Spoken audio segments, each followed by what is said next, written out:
글로벌 이슈를 집중적으로 분석해 전해드리는 글로벌 이슈 토커 글로커입니다. 요즘 자본시장 전체가 어수선한 모습을 보이면서 주식이든 암호화폐 시장이든 과연 연말 랠리가 있을 것인가에 관심이 상당히 높습니다. 누군가는 연말 랠리가 코앞으로 다가왔다고 말하는 반면 올해는 상황이 심각하다는 분석도 나오고 있습니다. 안 그래도 인플레이션 이슈 때문에 이래저래 시장의 불확실성이 커진 상황인데 이번에는 뱅크 오브 아메리카가 올해 물가 상승률을 감안하면 미국 주식시장의 실질 수익률이 1947년 이후 가장 낮다는 분석을 내놨습니다. 뱅크 오브 아메리카의 투자 전략가 사비타 수브라마니안이 공개한 보고서에서 올해 S&P 500의 실질 수익률은 마이너스 2.9%라면서 실질 수익률이 마지막으로 이렇게 낮았던 때는 1947년이었다고 밝혔습니다. 1947년은 해리 트루먼 대통령 시절로 냉전이 막 시작됐던 시절이었습니다. S&P 500 실질 수익률이 마이너스를 기록한 것은 2차 세계대전 직후 모두 4번이 있었습니다. 2차 세계대전 직후를 비롯해 스태그플레이션이 발생했던 1970년대, 연준이 기준금리를 크게 올렸던 1980년대, 그리고 마지막은 닷컴 거품 시기였습니다. 물론 S&P 500의 표면적인 수익률은 높습니다. S&P 500은 올해 25.2% 상승률을 기록하고 있는데 2008년 세계 금융위기 이후만 따질 경우 세 번째로 높은 수익률입니다. 현재 골드만삭스와 JP모건 등은 내년 뉴욕 증시 전망을 낙관적으로 보고 있는 반면 뱅크 오브 아메리카는 지속적으로 내년 미국과 유럽 주식시장 전망이 부정적이라는 보고서를 내놓고 있습니다. CNBC의 유명 주식 해설가 짐 크레이머는 S&P 500에 대해 긍정적인 전망을 밝혔습니다. 그는 S&P 500 지수가 연말 산타 랠리를 준비하고 있다. 이번 달 안에 5,000선을 돌파할 가능성이 커졌다라고 말했습니다. 그는 월가의 공포지수로 불리는 시카고 옵션 거래소 변동성 지수 빅스가 11월 말과 12월 초에 상승하다 며칠 사이 급락했다. S&P 500 지수가 소폭 오르는 가운데 빅스 지수가 큰 폭으로 떨어지는 것은 긍정적인 신호라고 설명했습니다. 그러면서 빅스 지수가 계속 떨어지는 한 투자자들이 기대하고 있는 산타 랠리가 일어날 가능성이 충분하다. 현재 4,700선에 머물러 있는 S&P 500 지수가 연말까지 5,000선을 돌파할 것이라고 강조했습니다. 이런 가운데 JP모건이 내년에 팬데믹이 종식될 것이라면서 경제도 완전하게 회복될 것이라고 전망했습니다. JP모건 전략가 마르코 몰라보빅은 코로나가 거의 2년 동안 유발한 대혼란이 끝나면 내년에 일상으로 회복하고 보건위기로 인한 경제적 피해도 완전히 회복될 것이라고 예상했습니다. 그는 2022년은 세계가 완전히 회복하는 해가 될 것이다. 글로벌 팬데믹의 종식과 더불어 코로나 발현 이전에 누렸던 정상적인 환경으로 복귀할 것이다라고 강조했습니다.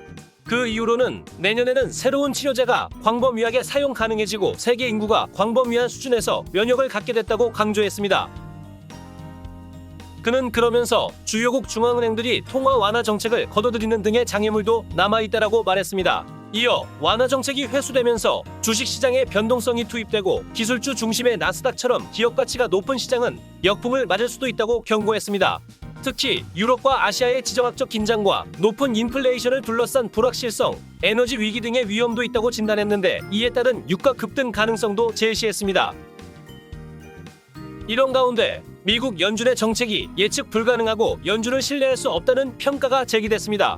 CNBC는 최근 연준이 매파적 기조로 돌아서자 연준 정책이 너무도 예측 불가능하고 신뢰할 수 없는 것으로 보인다라고 밝혔습니다. 그러면서 연준은 상당한 신뢰도 문제에 직면할 수 있다라고 평가했습니다. 이와 관련해 트럼프 정부에서 국가경제위원회 위원장을 지낸 조지프 라보그나는 시장 관점에서 보면 연준은 고점에서 매수하고 저점에서 매도한 것이다라고 비판했습니다. 그러면서 연준은 앞으로 신뢰도 문제에 직면하게 될 것이다라고 덧붙였습니다. 연준의 신뢰도가 떨어지면 정책 당국과 경기는 치명적인 영향을 받을 수 있습니다. 금리 인상을 전후로 연준이 제대로 하고 있는 게 맞냐는 식의 비판이 제기되고 여론이 갈릴 경우 연준은 금리를 필요 이상으로 더 많이 더 빨리 올릴 가능성도 있습니다. 이럴 경우 고스란히 경기에 치명타로 작용할 수도 있습니다. 미국 경제학과 교수들은 연준이 내년 3월 말에 채권 매입을 축소하는 테이퍼링을 끝내고 그 직후에 기준금리를 올릴 것이라고 전망했습니다.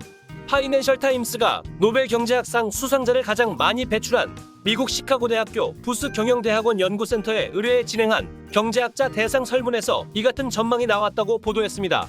파이낸셜 타임스는 이번 설문 결과 치솟는 인플레이션과 떨어지는 실업률에 시카고 경제학파의 금리 전망에 큰 변화가 생겼다고 분석했습니다. 파이낸셜 타임스는 이번 설문 결과에 대해 지난 몇 달 동안 미국의 경제 상황이 얼마나 급변했는지를 보여준다라고 평가했습니다. 그러면서 연준이 치솟는 물가를 잡는 데 집중하기 위해 팬데믹 시대의 부양 조치들을 재빠르게 회수하는 전환기적 시점에 있다라고 설명했습니다. 이번 설문조사에 참여한 경제학자 48명 가운데 절반 이상은 내년 3월 말 이전에 연준이 테이퍼링을 종료할 것이라고 답했습니다. 또 테이퍼링 종료 직후 이르면 1분기 안에 금리를 올려서 긴축을 가속화할 것이라고 전망한 비중도 10%에 달했습니다. 절반 이상은 내년 2분기 금리 인상을 예상했습니다. 이래저래 내년 투자시장 주변 환경은 쉽지 않을 것 같습니다.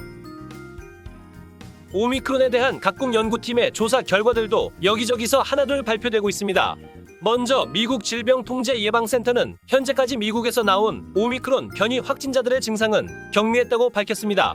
그러면서 이제껏 미국 19개 주에서 43명의 확진자가 보고됐는데 4분의 3이 백신을 접종한 돌파 감염 사례라고 설명했습니다. 그러면서 3분의 1은 부스터샷까지 맞았지만 오미크론에 감염됐다면서 주로 보인 증상은 기침과 피로였고 1명이 입원했지만 사망자는 없었던 것으로 나타났습니다. 세계보건기구의 경우에도 오미크론 변이가 델타보다 가벼운 질병을 유발한다는 일부 증거가 있다라고 밝히면서 미국 질병통제예방센터의 전망에 힘을 보탰습니다. 거브로여수스 세계보건기구 사무총장은 남아공 자료를 토대로 오미크론 변이의 감염력이 델타보다 세다는 분석에 동의하면서도 위중증을 일으키는 비율은 낮게 나온 점에 주목한다고 말했습니다. 그러면서 각국 정부가 오미크론에 대한 분석을 강화해 제대로 파악해야 한다고 강조했습니다.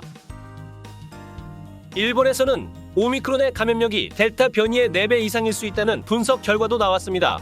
니시우라 히로시 교토대 교수가 이끄는 연구팀은 일본 후생노동성에서 회의를 열고 오미크론 감염 재생산 지수가 델타 변이의 최대 4.2배에 달할 수 있다고 밝혔습니다. 감염 재생산 지수는 확진자 1명이 몇 명의 2차 감염자를 발생시키는지를 나타내는 수치입니다.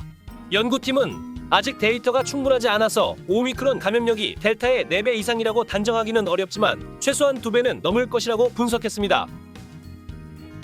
이런 가운데 미국 식품의약국이 코로나 항체 치료제 사용을 승인하면서 백신 부작용을 겪거나 면역력이 취약한 사람들의 감염 예방에 도움이 될 것이라는 전망도 나오고 있습니다. 미국 FDA는 아스트라제네카 코로나 항체 치료제 이브실드 사용을 긴급 승인했습니다. 백신이 온전한 면역 시스템에 의존해 몸속에서 항체를 생성하는 반면 이브실드는 실험실에서 만든 항체가 수개월 동안 몸속에 머물면서 코로나 바이러스 감염을 억제하는 방식입니다. 다만 이브실드는 일반 시민의 백신 접종을 대체할 수는 없습니다.